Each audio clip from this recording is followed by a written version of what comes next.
I'd never seen a sky that colour. Yellowy, black, greeny, purple. It was uncanny. Oh, it was a day and a night that we shall never, ever forget. I couldn't believe that this was happening. First the sky, and then this horrible smell. Really sultry smell. Thunder and lightning, and it was horrible.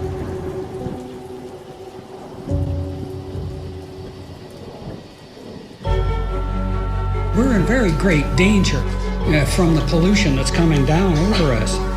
And we've been led astray by the military-industrial complex. Dangerous chemicals over us from Is the government experimenting with our weather? That's the question at the heart of a phenomenon called chemtrails, now getting widespread attention. Millions of tons of toxic poisons released by planes as part of the government plot to affect climate change. The government is up there in airplanes spraying all kinds of chemicals to change or manipulate the weather, leaving what you see there, and they call that a chemtrail. Geoengineering. They say it puts poison in the soil. Tests show high levels of these chemicals in our rain and soil. Using planes to spray chemicals into the atmosphere to manipulate or control rays. And that's why health department records show a sharp increase in barium and aluminum in California's water supply. We shall propose further cooperative efforts between all the nations in weather prediction and eventually in weather control. The Army's need to know more and more about weather that surrounds this planet is a vital part of the expanded research program of atomic weapons. We all talk about the weather. The Army is doing something about the weather.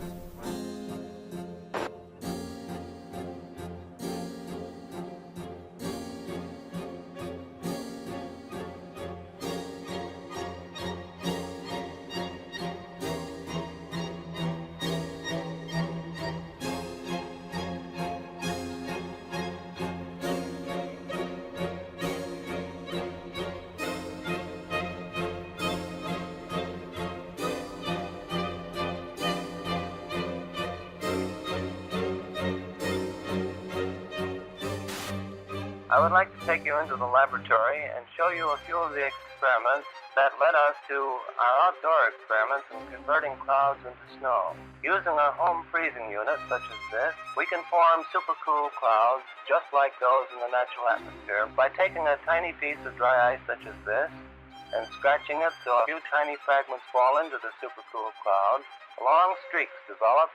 The particles grow very fast. They grow about 1 billion-fold in volume in a few seconds. Many millions of snow crystals form, and we get the same effect as is produced by dry ice. Dry ice is not particularly important as far as the fact that it's CO2. It is primarily important because it's colder than minus 35 degrees centigrade. This is a picture of the first cloud that we seeded back last November.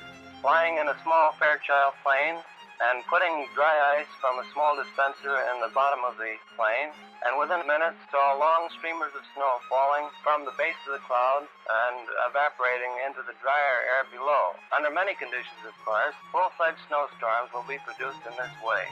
Nature at last has permitted to do a little something about the weather. Using Schaefer-Langmuir techniques, the Army Signal Corps and Office of Naval Research began conducting many of these experiments. In 1947, Project Cirrus expanded to test cloud seeding on a hurricane traveling eastbound 350 miles off the coast of Jacksonville, Florida. They dropped 80 pounds of dry ice into the raging storm, only to realize that the hurricane suddenly changed direction and began traveling back towards the United States. Savannah, Georgia, was hit by record-breaking winds of up to 85 miles per hour. More than 1,500 people were left homeless, and at least 2 people died. Total damage was reported in the millions of dollars, and the project and its participants were blamed for what happened.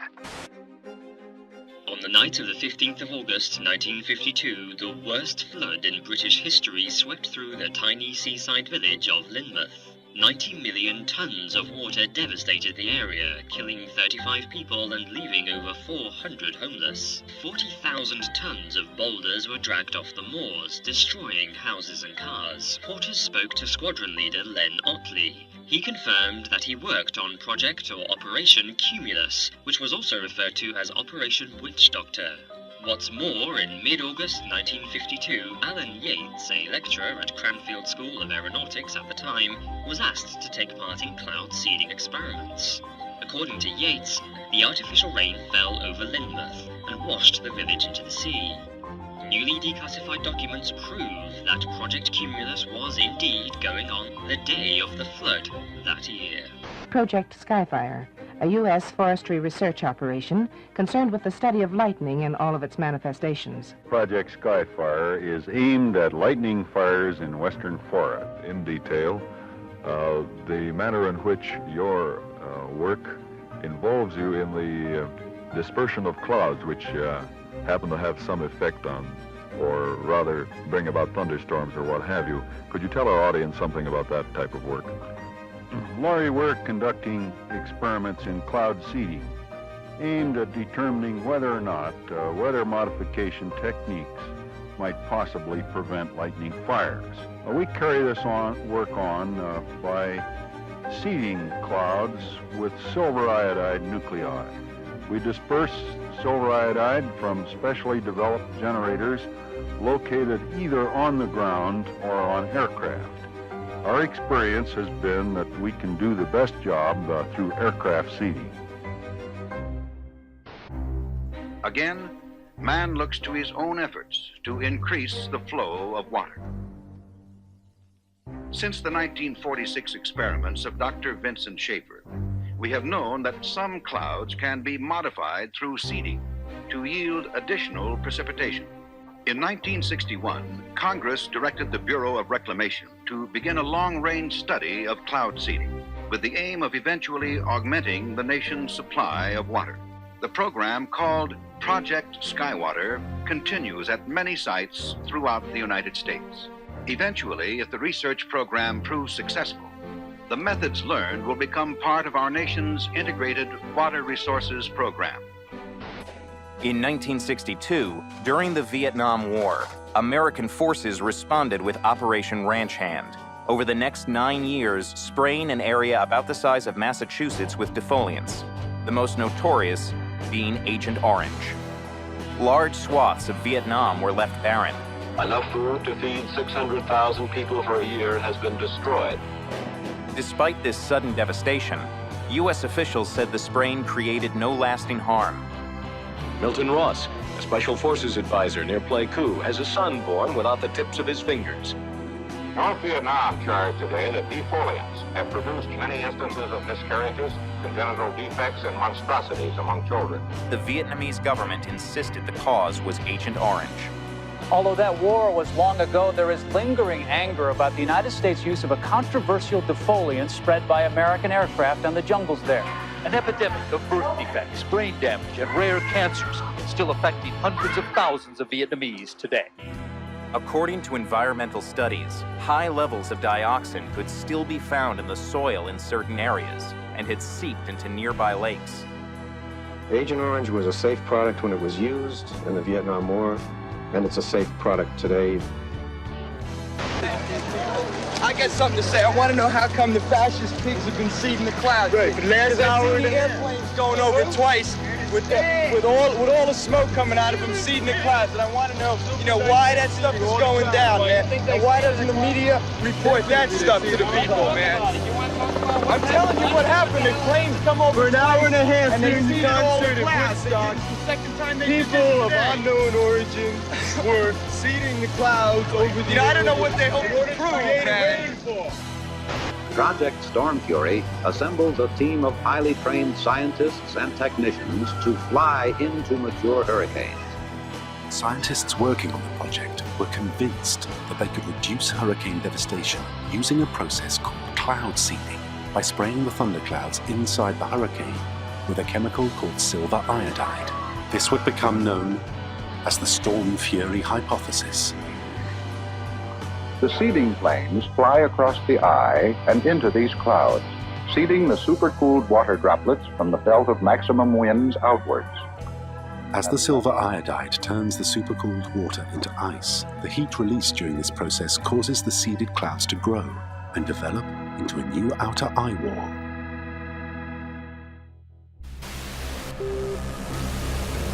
At that time, the United States Army were in Vietnam. Pierre Saint-Amand was part of the team assembled in a top-secret cloud seeding operation known simply as Project Popeye. In May 1967, as monsoon clouds developed over the Ho Chi Minh Trail, Armand and his team put their new weapon to the test. We ejected the material so that it fell into the growing part of the cloud, and it rained very heavily out of it, and everybody was convinced with that one experiment that we had done enough. Project Popeye had opened the door to a new and dangerous type of warfare. Some said, if you control the weather, you can control the world. Military planners imagined loading the clouds with radiological, biological, or chemical agents and having them rain on demand. They could attack your enemy using the weather, but deny ever doing so. Allegations were made that cloud seeding had not only made jungle paths impossible, it had also killed thousands of innocent people. But this didn't stop governments from continuing to explore ways of modifying the weather, sometimes for highly questionable purposes. And that message calls for new frontiers, new visions. It calls for us taking the steps now that will make us no longer second in space and in science. It lays the predicate and the foundation for the development of a weather satellite that will permit man to determine the world's cloud layer and ultimately to control the weather, and he who controls the weather will control the world. It lays the steps that's necessary to provide a nuclear rocket that will produce benefits that are so unlimited that I couldn't tell you about them if I had all that. July 1976. Strange, unexplained blackouts in worldwide communications plague the globe and are covertly transmitting extremely low-frequency waves, otherwise known as ELF waves. It's called the Russian woodpecker because it was essentially that sort of clicking, pecking sound. In 1982, a report by Pentagon researcher L. Ponte alleges the Russian woodpecker signal is actually creating layers of artificial ionization in the upper atmosphere, which means it could have been bending the jet stream and altering global wind patterns. There's been a lot of research in military labs over what you can do with putting radio waves into the atmosphere. Some of the research indicates that one can move the jet stream around and thus induce weather conditions. It's no coincidence that the United States began building its own mysterious array of antennas. HAARP is the High Frequency Active Auroral Research Project, originally a joint effort of the Air Force and Navy in cooperation with a number of academic institutions. Of 180 antennas, approximately 72 feet tall, linked together to function as one giant steerable antenna. Steerable because it can aim millions of watts of ELF waves into one tiny patch of the atmosphere. HAARP is one of several ELF wave transmitters located all over the globe. Working in tandem, these transmitters alter the weather anywhere in the world, potentially changing the jet stream's course entirely. The intense energy being beamed into the sky by HAARP sends pulses of ELF waves into the ionosphere. The waves get reflected back down and pass through the Earth and ocean. But HAARP's startling potential doesn't end there. It's linked to a strange phenomena occurring in our skies. On clear days, you can often see long white lines being traced high in the sky. They are contrails of jet aircraft, actually long, slender clouds. Weathermen are finding them especially fascinating because a theory is being developed that those long white lines may be changing our weather for the better. Details from Roger O'Neill. The exhaust from jet engines, usually seen as long, thin trails of white clouds behind high-flying jet airplanes, may be a big reason why there are 30 fewer days of sunshine a year in the Midwest now than there were in 1900. The daily range between high and low temperatures has also narrowed.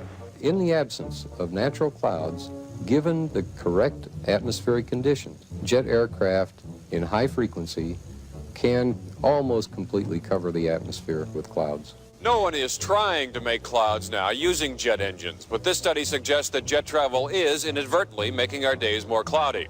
And someday, weather researchers may be able to use jets on purpose to change our weather. Roger O'Neill, NBC News, Champaign, Illinois. And finally, a federal report today predicted possible catastrophic warming of the Earth by the 1990s with the strong climate change. Hurricane Gloria is moving on the East Coast tonight like a monster out of a science fiction film. 3,000 homes went underwater, and of those, almost 900 were destroyed. From 1987 through 1992, California experienced the most severe drought in the state's history. According to NOAA, an anomaly occurs in the jet stream. The winds appear to change direction, blowing east to west instead of west to east, indicating the jet stream coming into the west is suddenly much weaker than normal, causing a drought. By 1995, the jet stream returns to normal.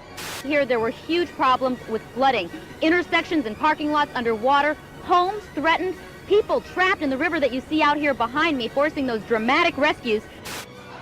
This U.S. Air Force report graphically outlines the military's desire to exploit and manipulate the weather for the purposes of war by the year 2025. According to one of the most harrowing lines in this report, quote, "Weather modification is a force multiplier with tremendous power that could be exploited across the full spectrum of war-fighting environments."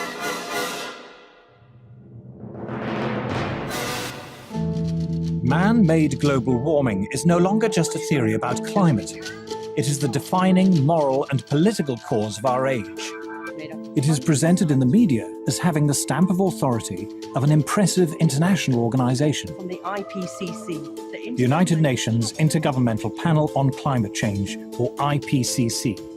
I've often heard it said that there is a consensus of thousands of scientists on the global warming issue and that humans are causing a catastrophic change to the climate system. Well, I am one scientist, and there are many that simply think that is not true. The final conclusion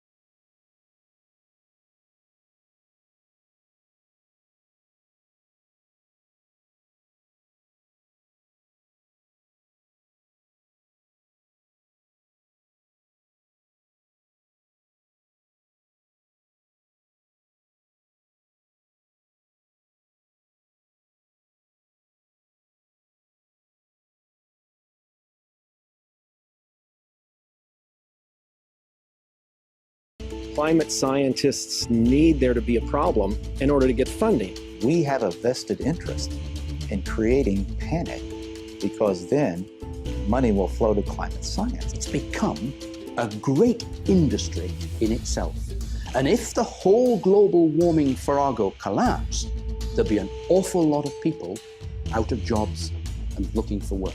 There's one thing you shouldn't say, and that is, this might not be a problem. If you go to page 119 of the president's budget, he's anticipating generating $646 billion in new tax revenue from this bill. So clearly the president expects this bill to generate $646 billion in new taxes that even his own budget director has said would be passed on to consumers. Well, you must have been listening to our testimony that we've had for the last few days with dozens of experts that have come in who have given completely different views. Well, I would encourage you to go back and look at the testimony this committee's heard. Dude, we're talking about that can export millions of jobs out of our economy, out of our country, and testimony's been given just to those numbers. And so we're talking about a serious consequence that there would be on this country. The carbon would be emitted, but it would be emitted in China and India, and the jobs would go to China and India.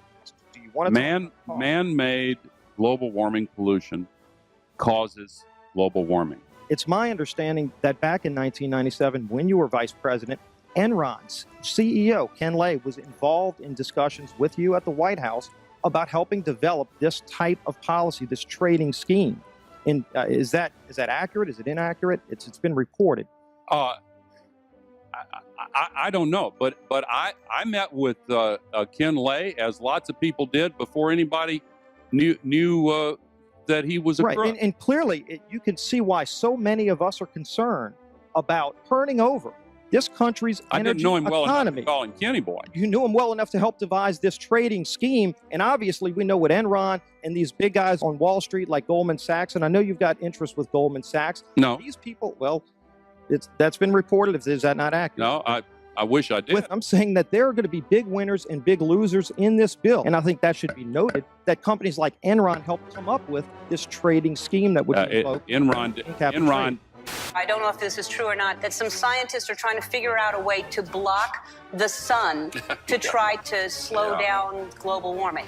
Yeah, it's a measure of the feeling of desperation that some of them feel. Are they really thinking they could do that? Well, some of them are seriously proposing, and I think it's completely nuts. Yeah. You put another kind of pollution, sulfur dioxide, up to orbit, cover the atmosphere. The sky won't be really blue in the way it is now anymore, but it would block out some of the sun's heat so that we wouldn't have to take the difficult steps to stop spewing all this global warming pollution into the atmosphere.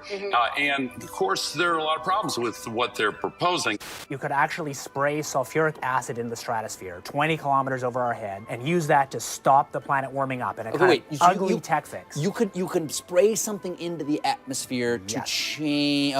Spray pollution into the atmosphere to stop it warming. How do you do this? You'd start with a fleet of modified business jets and say 20,000 tons of sulfuric acid into the stratosphere every year, and each year you have to put a little more, and this doesn't, in the long run, mean that you can forget about cutting emissions. We will need to rein in emissions. We'll get to it eventually. But in the meantime, we're shrouding the Earth in sulfuric acid. So people are terrified about talking about this because they're scared that it will prevent us cutting emissions. Right, and also that it's sulfuric acid. We put 50 million tons of sulfuric acid in the air now as pollution, and it kills 1 million people a year worldwide. Okay, but it'll be better if we put more in. We're talking about 1% of that. 1% more, we're just killing 10,000 more people. You can do math. What happens to the sulfuric acid after it's sprayed? Does it just stay up there? No, it rains down, but it's a tiny addition to what we're already doing. Is there any possible way this could come back to bite us in the end? It actually turns out to be an old idea. This was known since President Johnson. You ever look at those planes up there? They have contrails behind them. Maybe all those planes with the contrails, maybe they're actually spraying chemicals into the atmosphere right now, and Uncle Sam isn't telling us. Seems extremely unlikely. That the United States is not telling something to its citizens? That seems extremely likely to me. Read the newspaper. I think they might have your idea already. This geoengineering idea in its simplest form is basically the following. You could put fine particles, say sulfuric acid particles, sulfates, into the upper atmosphere, the stratosphere, where they'd reflect away sunlight and cool the planet. There's lots of mystery in the details, and there's some bad side effects, like it partially destroys the ozone layer, and I'll get to that in a minute, but it clearly cools down. And one other thing, it's fast. I guess the thing I haven't said about this is it is absurdly cheap. It's amazing how we can affect the planet. The one thing about this is it gives us extraordinary leverage. This improved science and engineering will, whether we like it or not, give us more and more leverage to affect the planet, to control the planet, to give us weather and climate control, not because we plan it, not because we want it, just because science delivers it to us bit by bit. What is geoengineering? It's really two very different things. One is ways that we would alter the amount of sunlight the Earth absorbs, and so cool the planet, partly offsetting the effects of carbon in the atmosphere, and that's called solar radiation management, or in some technocratic way, SRM. And the other one is to take carbon out of the atmosphere, so-called carbon dioxide removal. Before we get on to solar radiation management, let me ask you about the carbon dioxide removal. A Royal Society report here in the United Kingdom back in 2009 said that no method of carbon dioxide removal has yet been demonstrated to be effective at an affordable cost with acceptable environmental impacts, and they only work to reduce temperatures over very long timescales. I think that's exactly right, and I can say that both as an author of that report and as somebody running a startup company trying to capture CO2 from the air. Before we get into the pros and cons of it, how solar radiation management might work. Conceptually, it's simple. The doing it is not the hard part, but you could use aircraft or other methods to deliver literally tons or millions of tons of very small reflective aerosols, tiny particles, say, to the upper atmosphere. Spraying them out at a high altitude. Correct. Isn't one of the problems with the climate and studying the climate is that it's incredibly difficult to know exactly how it works. It is very difficult to model. Sure, it's impossible to know exactly, but you can still learn a lot. So we actually ran a survey almost a year ago now that took data, high quality data, from 1,000 people in the UK, Canada, and the US to try and understand public support for research on these technologies and what kind of political leanings influence people's decision to be for or against. And in fact, we found pretty broad support for research. But that particular opinion survey that you're talking about, it also came up with the finding that 64% of subjects agree that humans should not be manipulating nature in the way suggested by solar radiation management. Exactly. Well, that would suggest that there isn't particularly broad support at the moment for the theory behind this. There's not broad support for doing it, and I think that's quite a healthy thing. I mean, I'm one of the people who, maybe starting 20 years ago, most helped to open the door to get public conversation going on this thing. How do you think, in that case, the public can be convinced, given that there is, as we saw with this project in Britain, tremendous skepticism even about research at what you say is a very, very benign level? Public opinion will evolve over a long time, and from my point of view, the goal is to try and make that public opinion be able to be shaped by facts as well as possible, and also shaped by people's values. It's not to promote this. So actually, well, it is in part to promote this. I mean, you're a great enthusiast for this, and as you said, you have your own private company, which is... my private company works on a very different part of it, which doesn't suffer from these governance challenges. But it is all to do with the issue of geoengineering. Actually, I mean, you know, it's an incredibly sensitive topic. I actually don't think my job is promoted. My job is to help clear thinking and clear knowledge about the tools we have to regulate climate risk, among them this one. And I'm perfectly prepared to find that results show that we should never do this. So if it works, and again, we don't know it does, it provides some protection in the near term. Isn't there a problem, though, that you could end up with different effects in different parts of the world? I mean, you could, for example, find that although you're reducing the amount of sunlight and the amount, therefore, that the Earth is warming up, rainfall is affected in different ways in different parts of the world. Absolutely. Essentially, the scientists and technocrats, including myself, I guess, are helping to invent a thermostat knob. But it's much easier to invent the knob than to figure out who should be in charge of it in a world with many states. No, indeed, and I want to come on to the governance, but I want to ask specifically about the science of this, which is how far can you tell whether the effects of solar radiation management are then going to cause perhaps a catastrophic loss of rainfall in a certain part of the world? At the moment, it seems to be hazy, this. I think it's not as hazy as that. So using exactly the same climate models as we've used to estimate the problems with CO2 in the atmosphere, the underlying climate problem, we've applied those same models and same techniques to look at this. And the results so far, I have to say, look pretty good. That's why we're paying any attention to it. Richard Branson himself, who owns the Virgin Airline Group, was quoted back in 2009 in the New York Times saying, if we could come up with a geoengineering answer to this problem, we could carry on flying our planes and driving our cars. Is going to cost a lot of money. And yet I mean, let's be clear here, you and your company are after Branson's money. The cheapest thing to do is to use the atmosphere as a waste dump. And if we want to stop doing that, we must have laws that restrict the ability to use the atmosphere as a waste dump.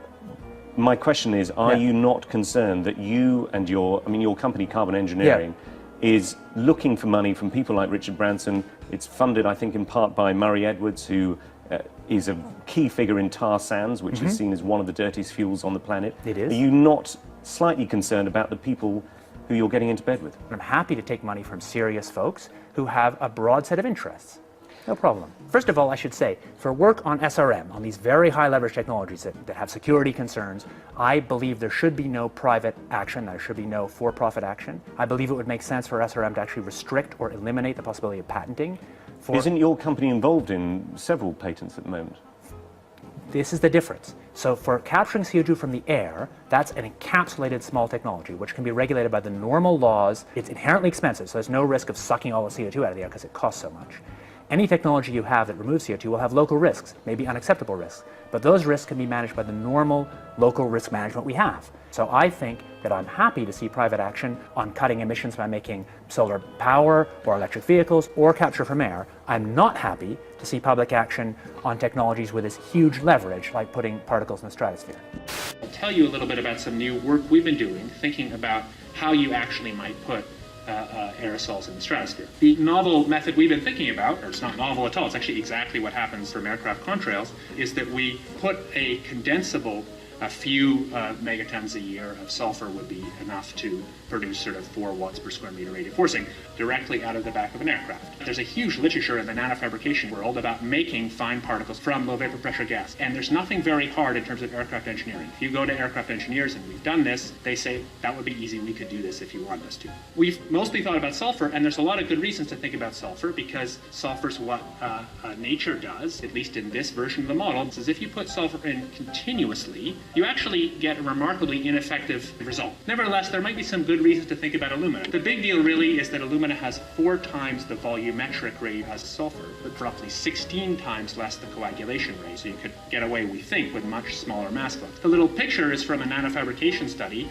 which shows you can make high-quality alumina particles just by spraying aluminum vapor out, which oxidizes. So it certainly seems pretty cost-effective and easy to do this with aircraft that are not very different from conventional aircraft. High-class business jets like the Gulfstream have wing designs that are very efficient. So with slightly different engine choices, they can easily deliver large weights up to sort of 20 kilometers or a little higher. And you could do that by either building new versions of these aircraft or even re-engineering existing aircraft. We have engineering firms that can do it. So you go to an engineering firm and you want this done. They don't say this is hard or unusual. They say, okay, yes, we could do it. Once you realize you can make things by direct condensation from vapor, then all sorts of different compounds are possible. But it's much, much harder to actually figure out the environmental risks and effectiveness of these new methods than it is to cook them up. Aerosol geoengineering looks like it is so cheap that the cost is basically not going to be an issue. That means that implementation decisions will be risk-to-risk decisions. So the key factors are this is fast, it's cheap, and it's inherently imperfect. It cannot compensate for the amount of CO2 in the air. On a commercial basis, I do absolutely no proprietary commercial work on solar radiation management because I think such work would be wrong. Solar geoengineering refers to a set of technologies that could allow humanity to deliberately increase the planet's reflectivity, and so partially offsetting the temperature changes and other climate changes that come from the accumulation of carbon dioxide. Solar geoengineering can be very inexpensive. The cost might be something like $10 billion for the whole planet. That sounds like a lot of money each year, but in fact that's something like 1/10,000th of global GDP. This next story is so unbelievable, we didn't think it could possibly be true. But after receiving thousands of records and declassified reports from the Army, it's confirmed that during the Cold War, the United States military conducted secret tests on unsuspecting people in the city of St. Louis. Lisa Martino-Taylor's life work has been to uncover details of the Army's ultra-secret military experiments carried out in St. Louis and other cities during the 1950s and 60s. This study was secretive for a reason. They didn't have volunteers stepping up and saying, yeah, I'll breathe zinc cadmium sulfide with radioactive particles. These Army archive pictures show how the tests were done in Corpus Christi, Texas in the 1960s. In Texas, planes were used to drop the chemical, but in St. Louis, the Army placed chemical sprayers on buildings and station wagons. City officials were kept in the dark about the tests. The Cold War cover story was that the Army was testing smoke screens to protect cities from a Russian attack. Clearly, they went to great lengths to deceive people. By making hundreds of Freedom of Information Act requests, she uncovered once classified documents that confirmed the spraying of zinc cadmium sulfide. The greatest concentration of this compound was sprayed near the Pruitt-Igoe housing complex just south of downtown St. Louis. It was home to 10,000 low-income people, and an estimated 70% were under the age of 12. Martino-Taylor claims they all unknowingly inhaled this compound morning, noon, and night, so the government could measure its effects on their lungs. So this is in violation of all medical ethics, all international codes, and the military's own policy at that time. And Venezuelan leader Hugo Chavez has once again accused the United States of playing God. This time it's Haiti's disastrous earthquake that he thinks the U.S. was behind. Spanish newspaper ABC quotes Chavez as saying that the U.S. Navy launched a weapon capable of inducing a powerful earthquake off the shore of Haiti. He adds that this time it was only a drill, and the final target is destroying and taking over Iran. A wild accusation from Iranian President Mahmoud Ahmadinejad. He says Western countries are causing drought in certain parts of the world, including Iran. He says They're using high-tech equipment to drain raindrops from clouds. He basically says European countries are stealing rain from Iran for their own use. You know, they were talking about climate change yesterday, and now we're learning that scientists and researchers are looking at how to change the weather on purpose. That's right. Lasers now could one day manipulate rain and lightning. That's right. Well, as Mark Twain once famously said, everyone complains about the weather, but no one ever does anything about it. Well, instead of doing a rain dance, we physicists are firing trillion-watt lasers into the sky to actually precipitate rain clouds and actually bring down lightning bolts. When you have water vapor and you have dust particles or ice crystals, you can precipitate rain. It condenses around the seeds. These seeds can also be created by laser beams. By firing trillion-watt lasers, you rip apart the electrons, creating what are called ions, bringing down rain and even lightning. I remember reading the stories that China had used this during the Olympics, that the USSR had used this after Chernobyl to create rain clouds. I mean, did those really work then? We have some of these capabilities now? Inconclusive. Even in the 60s, the CIA used this to bring down monsoons during the Vietnam War. Governments have been playing with this thing. Alleged to. Alleged to, right. Yeah. Now, we realize that for decades now, these governments have been alleged to have experimented with weather control, but nothing conclusive. We're actually using trillion-watt lasers now. They precipitate rain out of water vapor. Sure enough, you can actually bring down electricity down the beam. The bad news is, if it's a clear blue sky, it's not going to do anything at all, because it only takes water vapor that's already in the air and condenses it. However, you name it, outdoor events and agriculture and flooding and even hurricanes, all of them could be subject to weather modification. Terrorists no longer the CIA's only priority. The U.S. intel agency now investing in weather?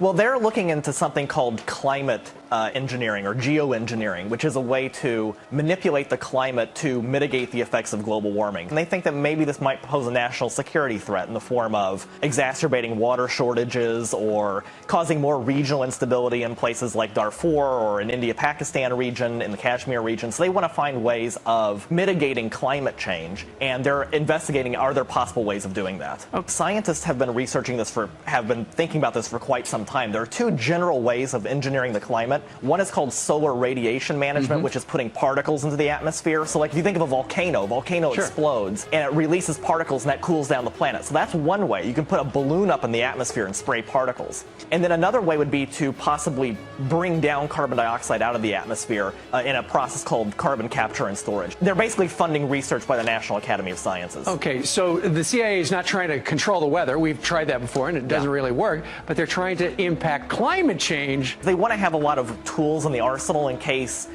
climate change is as bad as some scientists believe it is. They want to have a way of mitigating it. You told one of our producers at this point it's pretty doubtful this is a viable terror threat right now. I don't see I don't see the CIA. Yeah, I don't think that it's going to be an immediate threat. It's definitely something that's going to be a long-term, decades down the line sort of thing. Well, there you go. Another example is the array of technologies, often referred to collectively as geoengineering. One that has gained my personal attention is stratospheric aerosol injection, or SAI, a method of seeding the stratosphere with particles that can help reflect the sun's heat in much the same way that volcanic eruptions do. An SAI program could limit global temperature increases, reducing some risks associated with higher temperatures and providing the world economy additional time to transition from fossil fuels. This process is also relatively inexpensive. The National Research Council estimates that a fully deployed SAI program would cost about $10 billion yearly. Now, I could go on and on and on and on about the things that fascinate me, but rather than talk about them, I thought I'd stop here. Thank you, Senator. The Air Force has gotten great value out of HAARP in the past. We took over from the Navy and managed it and actually did a number of experiment campaigns up there and have finished our work that we're interested in doing up there. We've moving on to other ways of managing the ionosphere, which the HAARP was really designed to do, was to inject energy into the ionosphere, be able to actually control it. And but that work has been completed. The Air Force has maintained the site for other government agencies to use for several years now. And with DARPA completing their project, that's our last government customer that we have in the site. We have put out a call for other agencies that had interest in managing the site or taking it over, including going out to academia.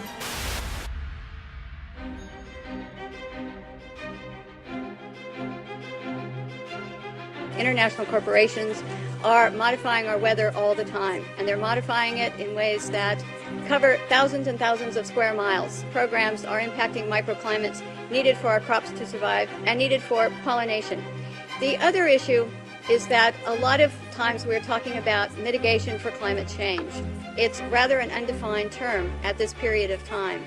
And so what happens is that many times we're talking about artificially putting chemicals like sulfur or particulates into the atmosphere in what they call geoengineering schemes to reduce, supposedly, global warming. And if you take and you put up into our skies chemicals to reduce the amount of sunlight reaching the earth, you are going to begin to reduce crop production. Without the process of photosynthesis, whereby plants from direct sunlight gain the energy to grow, to produce crops, we are going to find ourselves, if we mitigate in that direction, impacting the crop production not only here in the United States, but worldwide. What you're seeing now, a lot of times many scientists know, especially at NASA and in other areas, that the skies that we're seeing are not normal cloud formations. These are man-made. In California, the State Department of Health drinking water tests were examined between 1970 and this year, and we found unusual spiking in barium, aluminum, strontium, manganese, and all of these spiked at the same time in various drinking water supplies across the state of California and also in Arizona. So what's happening with these atmospheric tests is that aluminum, as one example, gets into the root systems of our trees, and it looks like the trees are dying of drought, but they're not. Many of our forests in Redding, California and other areas are dying from warmer temperatures produced by persistent jet contrails, also impacting tree health and crop health. They know from scientific studies back in the 1970s that they deplete beneficial ozone in the atmosphere by releasing nitric acid. The death dumps, otherwise known as chemical trails, are being dropped and sprayed throughout the United States, in England, Scotland, Ireland, Northern Europe, and I have personally seen them not only in the United States but in Mexico and Canada.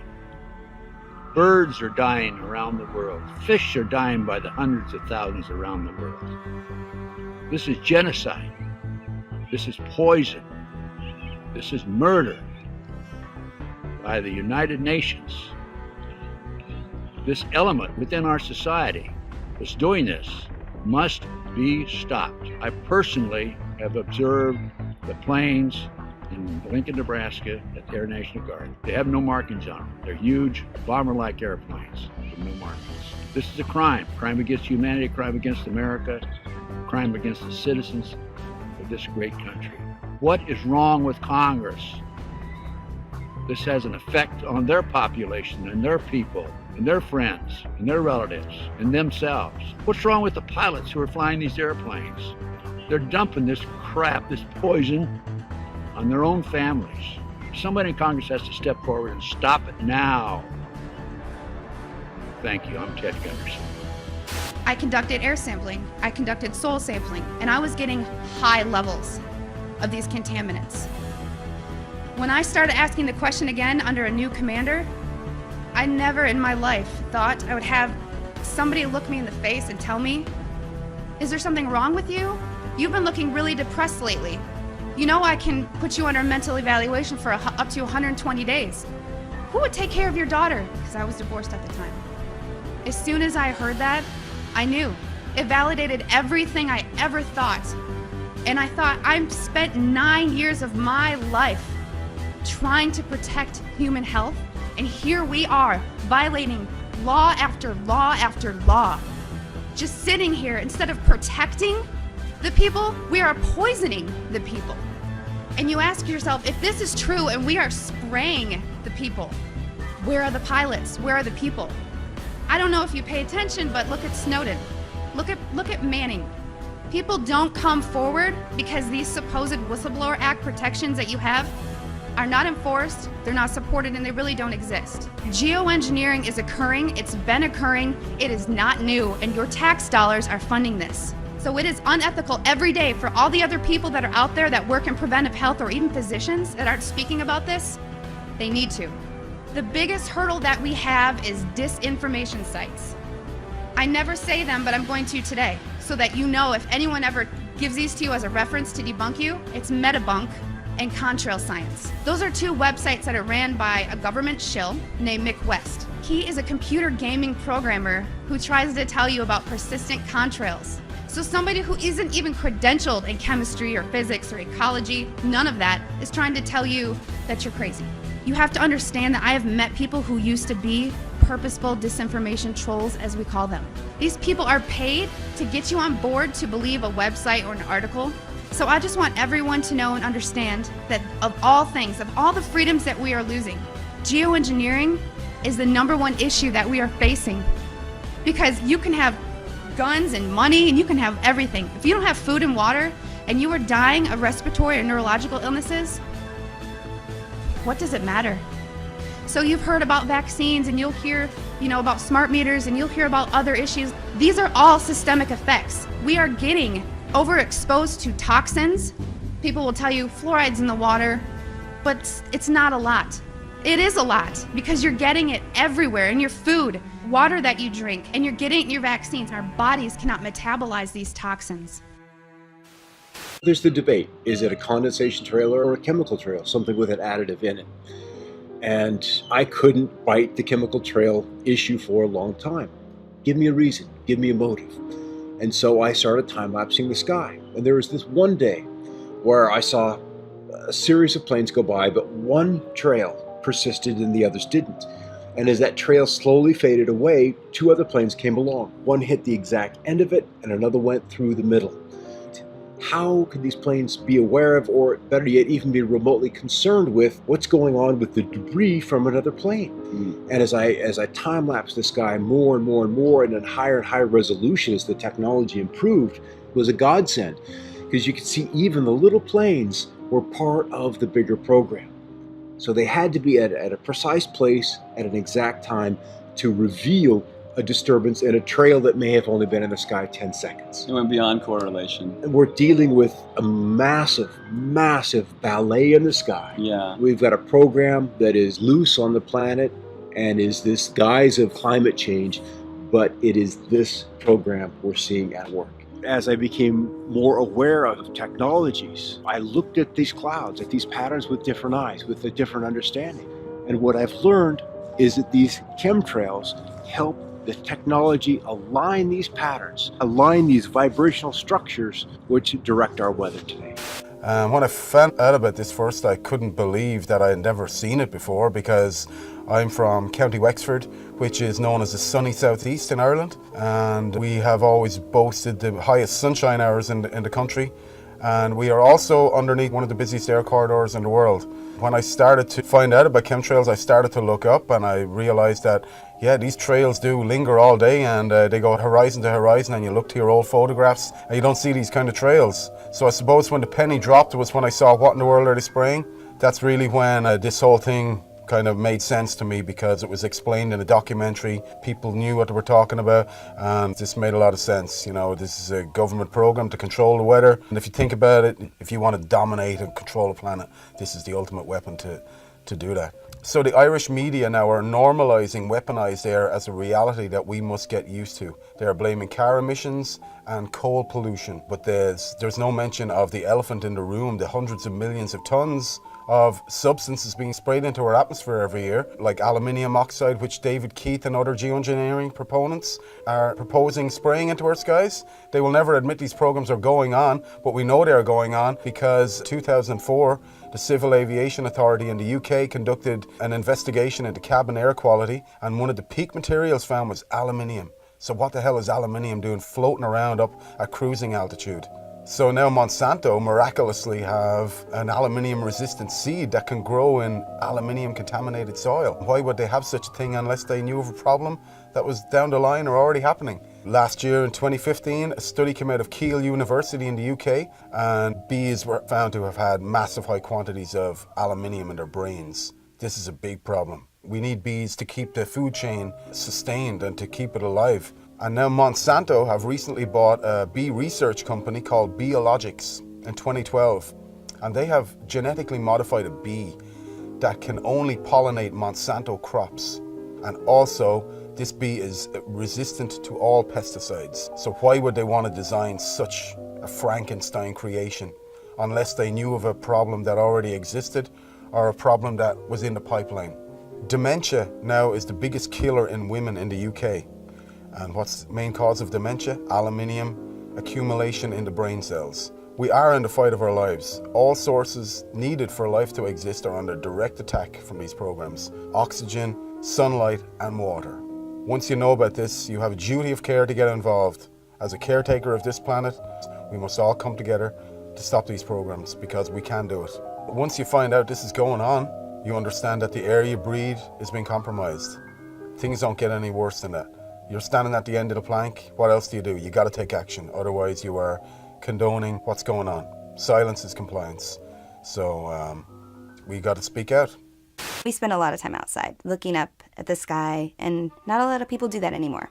March 14th, 2014, in Eureka, California, I was driving the vehicle with my 2 kids, and we were watching this chemtrail for about maybe like 5 minutes it had been going. And I noticed that there was this large flash that lit up the entire sky, similar to what lightning would do. So we're driving towards the sunset, and the drone was coming this way, and it came over, and about there, that's when we saw the light, and then it went straight down from that angle. The difference that I'm finding when I see a drone spraying compared to an airplane spraying is when the drone sprays, it seems that it's more of an upward angle from the ground to the sky, as if it was launched from right below where it was. And with the plane sprayers, it seems like they go from one side of the horizon to the other side. The reason that the people probably stand on the sidelines is because, you know, they don't really want to stand out. And I don't mind standing out. That's part of my personality since forever. So, you know, everybody's in their car looking down, watching the news. I'm outside, looking up. I've become aware, and it seems to me like more people need to be aware or should want to be aware. My name's Jack Fallsrock, and I'm Madra Maui.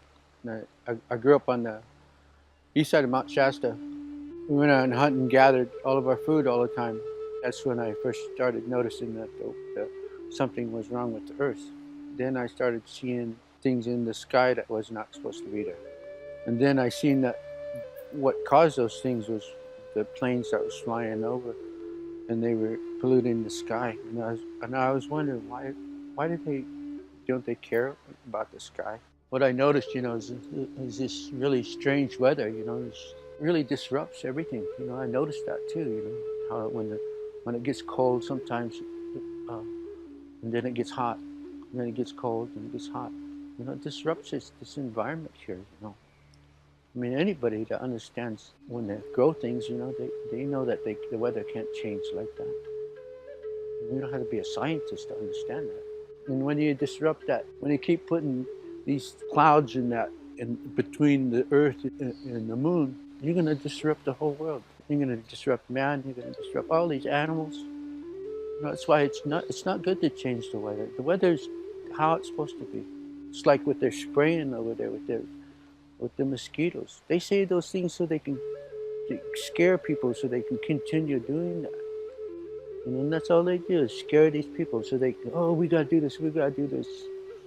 And there's nothing to be afraid of in here. Everything was created beautiful. And you're not happy, you know, go some other earth. Go over there, you know, get on your plane and go somewhere else. You know. They stop spraying the chemicals. We can heal. We will heal ourselves just like the earth will heal.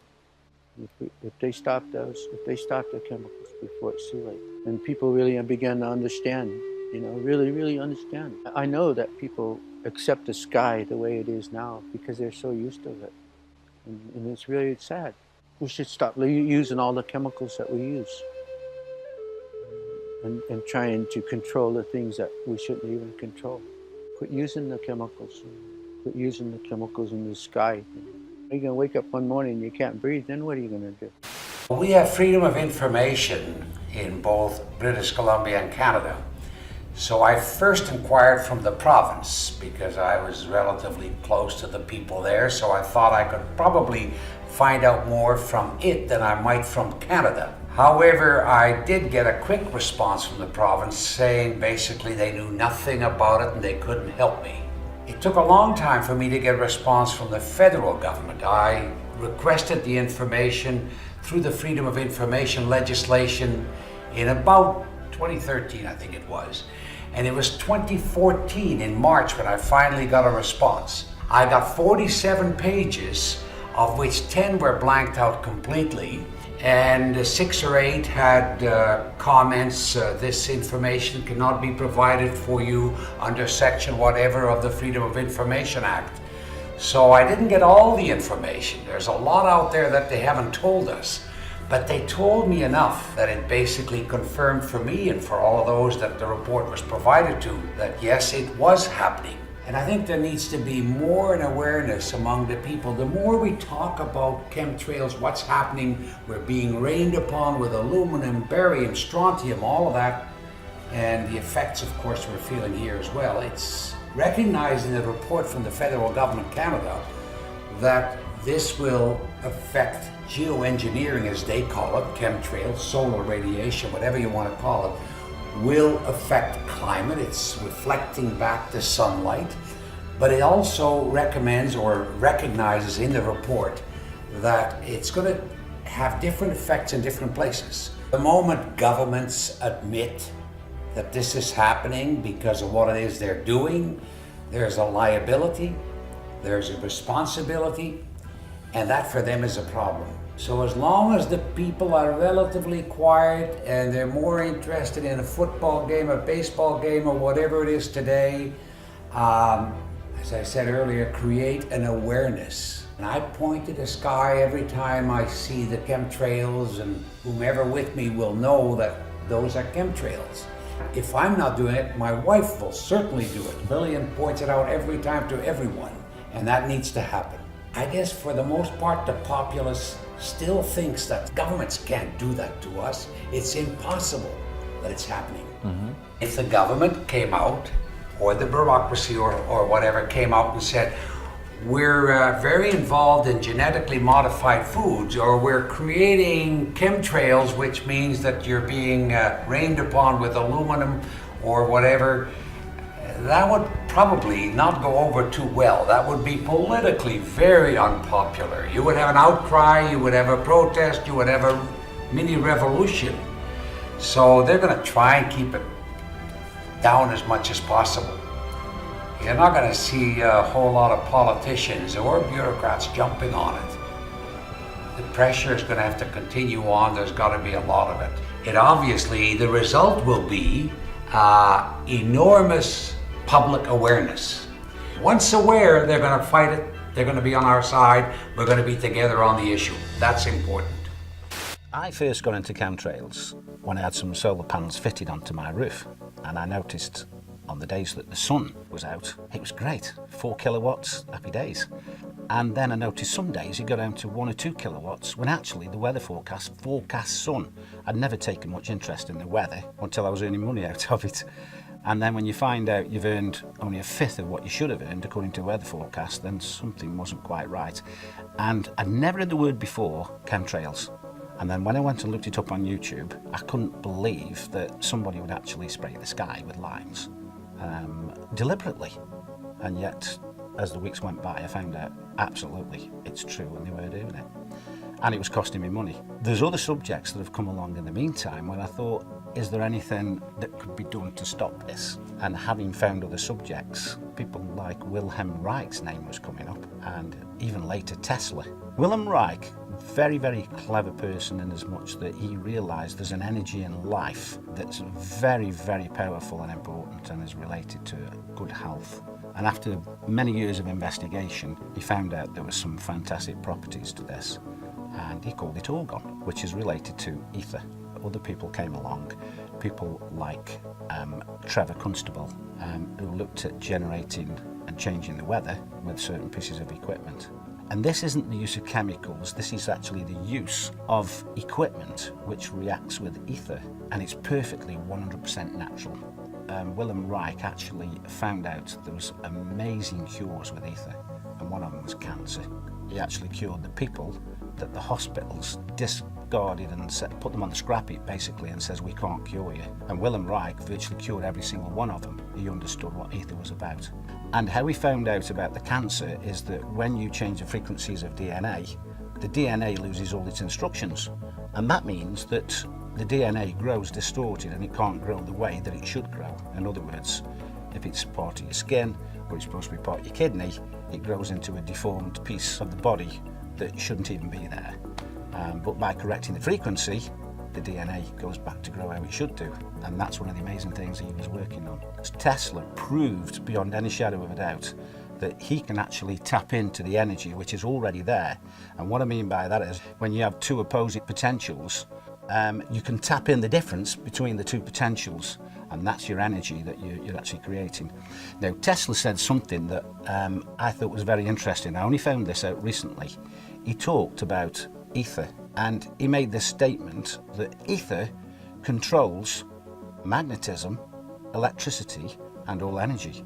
Now, to actually come out and say that, he must have had some basis as to why.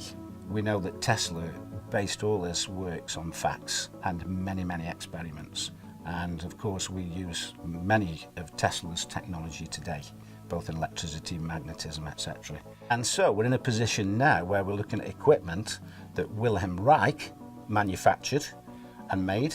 We're looking at the way that he used it and he generated it. Now, Wilhelm Reich, he actually was called into places like California when it hadn't rained for months and months. In fact, some of these poor farmers were going bankrupt. He actually went to a place where it hadn't rained for many years, and after about 6 weeks, he did start to develop a very small amount of rain, but a moisture came into the area where all the plants started to flourish.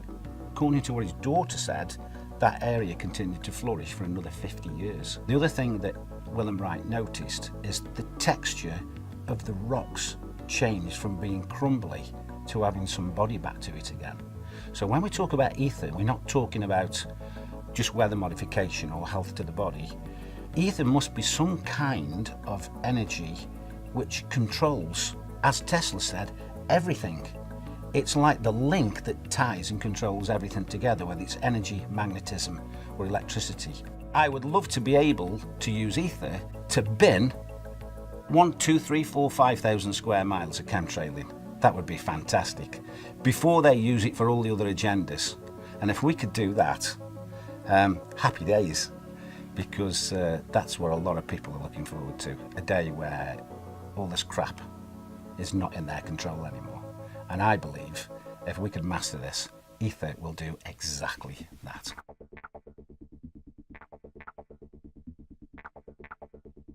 Tonight we're going to talk about this. We're going to talk about this sickness behavior. We're going to talk about why people are having these problems. We're going to talk about how the trails are affecting us, because they are now.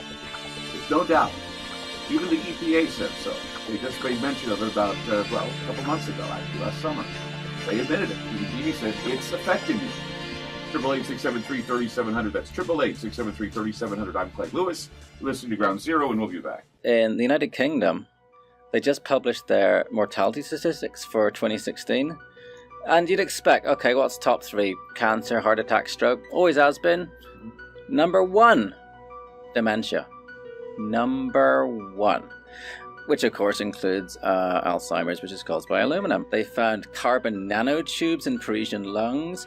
In Turin, half of the children had severe DNA damage from nanoparticulates. And there's a study that came out recently showing how nanoparticles interfere with the nuts and bolts of the internal workings of your cells and cause rheumatoid arthritis, which is just one of the very many autoimmune diseases we're all coming down with. We don't need any more evidence. We need to get this out into the public consciousness and say, oh, hell no. I wanted to let you know that there was a study that was released back in the summer of 2016, the Environmental Protection Agency.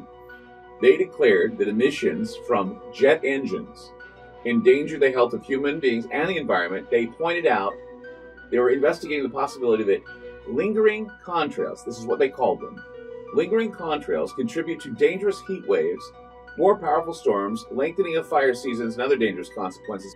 Well, there's a new study about air pollution that's revealing that, once again, the particulate, the aluminum and barium that we talk about in the trails, is creating dementia. For older women, breathing air that is heavily polluted by metals and other sources of fine particulates nearly doubles the likelihood of developing dementia, and the cognitive effects of air pollution are dramatically more pronounced in women who carry a genetic variant known as APOE, that's APOE-E4, which puts them at higher risk for developing Alzheimer's disease. There are so many things going on, and it's because these nanoparticles are disrupting the workings of our cells. Our bodies attack ourselves, and it goes nuts. But just concentrating on what's being sprayed is only half the story. The electromagnetic aspect of this is devastating. The Russians were using the woodpecker program back in the 80s. They could change it right here. Yeah, because it's very long wavelength. It travels a very long distance. And it's such simple technology. Our body's resonant frequency is 5 hertz. All you have to do is just point that at someone, and it's, yeah, if you pick someone up and shake them at 5 times a second, they'll fall apart. There's so much research on the cognitive, physiological, and other effects of electromagnetic radiation on our bodies and our minds. And, put a burrito in the microwave, it does something. You'll often find you just be going about along with your day, and then suddenly, bam, you're extremely tired, you just have to sleep. And you'll find a lot of people at the same time will have those things. You'll have people getting similar muscle spasms in different parts of the body all over the place. I mean, it's full spectrum warfare. I mean, the electromagnetic, the spraying, all these sort of things. In Scotland last year, between 2014 and 2015, the death rate from respiratory failure went up 14% in 1 year. That's statistically significant. I mean, why aren't they asking, why, is this massive jump? Italy's death rate overall went up 11%. This is carnage. So when you're looking at the spraying, it could be private contractors doing, sure, weather modification, it could be a number of things that they're doing. Geoengineering, of course, Matt, he was the one that introduced me to the idea of geoengineering being used and doing the studies in geoengineering. That's what we talked about last time you were on the program. Well, you heard that now the bees are an endangered species. Exactly. I was reading about that the other day, that they now have made them an endangered species, and that's frightening. Because before we had what would they call that, hive colony collapse disorder. Yeah, colony collapse disorder. They said the colony collapse disorder could be because of Roundup, Monsanto. You name off all these things. But think about this: the bees are dying of the same type of problems that we're having, and that is dehydration, not getting enough water, not having enough water in our bodies, having diseases that are creating this sick behavior that we're having, and the bees get it too. Even people who have good night's sleep are not feeling it. They wake up tired, they wake up dragging, and so what else could it be but something environmental, something toxic that we're being exposed to? It's got to be above government because it's global. Right. They're doing it all over the world. Yeah. China, Russia, everywhere. And then that's the thing. If we don't know who, then we don't know all of the answers for them, and that they can't make a solid opinion. One of my biggest frustrations is the line, "They wouldn't do that to us." I've heard that too. Why would they do that to us? Because they have families too. And I tell them, well, I have a genetic disorder that makes me prone to cancer. And why? Because they were testing nuclear weapons in the West Deserts of Nevada, St. George, Cedar City area in Utah. My family was subjected to that radiation, which caused some DNA problems, and it got passed down to me. And your son. Yeah, and my son. They did that because they felt that was more important than the lives of people. Spend a few bucks, get your rainwater analysis, you can get your hair analyzed, and I have footage of these sprayers, and they show up on flight radar.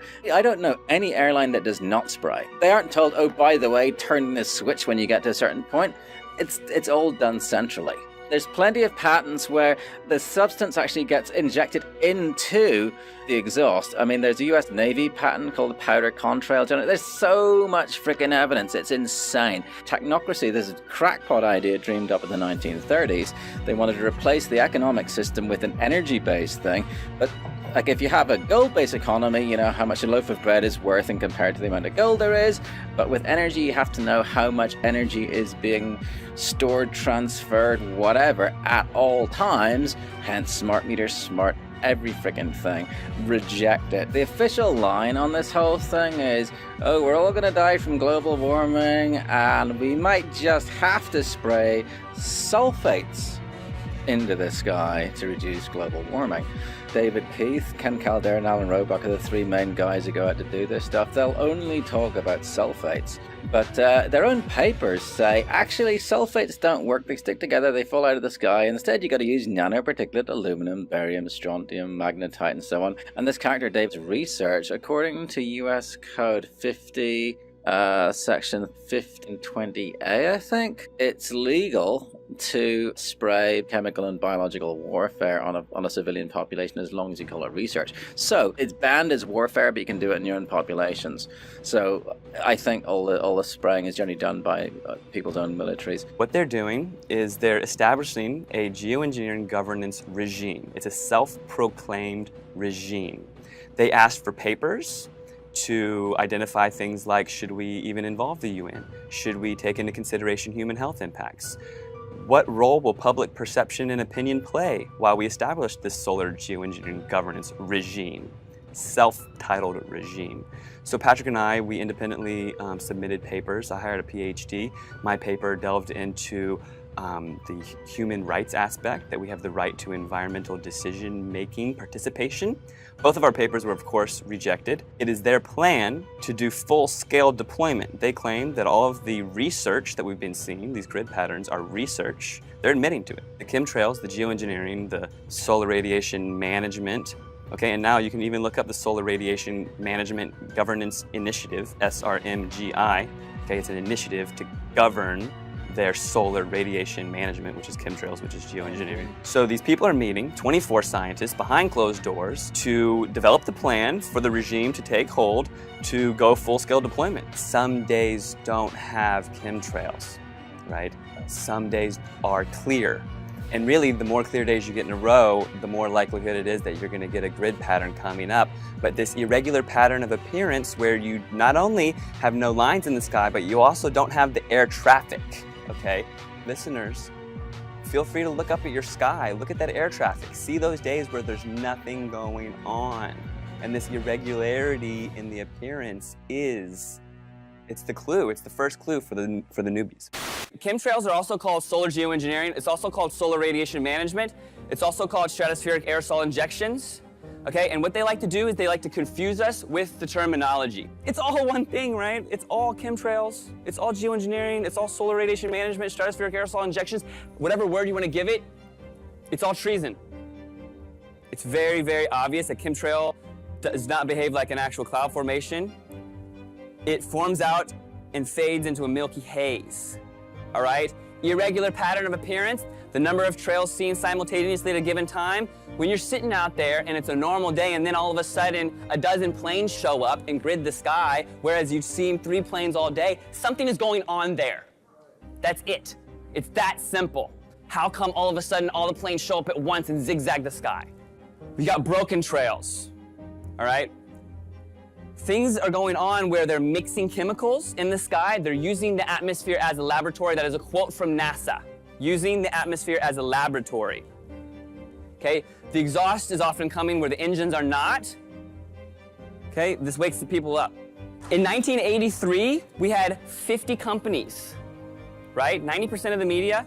1983, 50 companies encapsulated the 90% of the media. Now it's been consolidated down to 6 companies. Those 6 companies are owned by just a couple families. Everything is controlled. They hand a script to the entire nation. And your local broadcaster is reading something that was planned to build your mental construct to control the way you think about everything. A child's happiness is priceless, especially on a birthday. A child's happiness is priceless, especially on a birthday. A child's happiness is priceless, especially on a birthday. A child's happiness is priceless, especially on a birthday. Well, a child's happiness is priceless, right? Especially on a birthday. A child's happiness is priceless, especially on a birthday. A child's happiness is priceless, especially on a birthday. A child's happiness is priceless, especially on a birthday. Civil society actors that, quote, manifest the will of the public. They call these astroturf because almost everything has been co-op. They contemplated how they were going to convince us that we need solar geoengineering to block out the sun. They say society is lousy at strategy, but we are not. A few suggested that to shift the conversation in productive ways, geoengineering will be characterized publicly as a terrible choice. We'll start the conversation by introducing them this problem, and we'll tell them that it's a horrible idea. Problem, reaction, solution. So here they come out immediately. Geoengineering, a horrible idea. Geoengineering climate fixes could harm billions. During this short time frame, Forbes magazine, Washington Post, chemtrails are not real, showing a picture of chemtrails. So if you're new to this, you're being educated by your trusted news sources, okay? And they're telling you there's nothing to see up there, don't worry. But wait in 6 months, they're gonna tell you they've got a cure for global warming, and it's identical to what they have proven to you does not exist. Geoengineers to spray sun-reflecting chemicals from a balloon. They think that we're so dumb that we see the lines coming out of the planes, we see these rare halos going around the sun, and then all they have to say in the newspaper is, well, we're gonna use balloons, don't worry. Geoengineering gets green light from federal scientists, 2017. March 25th, we've got new clouds for you, 12 of them. 12 new clouds? And how does this correspond to this entire agenda push? And the name for these vapor trails, Homo mutatus, which literally means man-made. The World Meteorological Organization has decided to add 11 new cloud classifications. That's to their international cloud atlas, and this is a big deal because it is the first time they've added anything in 30 years. Forget being on cloud 9, we are on cloud 12 because that's how many new types of clouds have been added to this historic update coming from meteorologists. I'm a little biased, right? Exciting stuff, guys. All right, so the new types include the Volatus or roll cloud, which has been designated as a whole new species. You can see it gets its name from this long horizontal tube-like shape. Next one up, we have the cavum, or the hole punch cloud. This big circular gap is sometimes caused by aircraft taking off and landing. Very easy to see, right? Makes sense there. And we also have the spiritus. These are gorgeous. It's actually my favorite. It's kind of looking like it waves while you're underwater. I mean, these are actually beautiful. I mean, check these out. And then finally, we also have the big surfer waves of the Fluctus cloud. So beautiful, right? There's just a sample of the new additions that we have. Meteorologists, sky watchers, daydreamers, we're all geeking out, guys. The meteorologists are all part of that same program. They're all getting handed a script and they're told to read it and they have no choice. And already it's time for governance, okay? This is something that they just shoved down our throats for the past few months, and they say they're gonna be doing it in the future, and they say don't worry that it's not real 6 months ago. Now they're already talking about how are they gonna govern it. They're pushing this agenda full speed ahead. They're already talking about how to govern something that we're still slowly waking up to, that they're gonna be doing it to us publicly. This very small group of globalists claim that they have the exclusive rights to saving us and that we don't get it and they do. This is all of our skies, this is all of our air, this is our children's future. Everybody is involved here, all right? There was a time when people got pissed and they did something about it and they made things change, okay? They know that they can program you through social media, okay? And we can't let that happen. It's up to us to carry this information forward. It's up to us to be the change. And if we don't do it, we're not gonna have any sun. Thank you.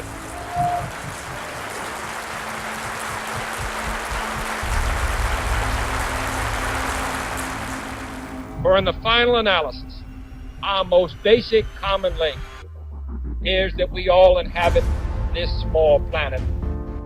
We all breathe the same air.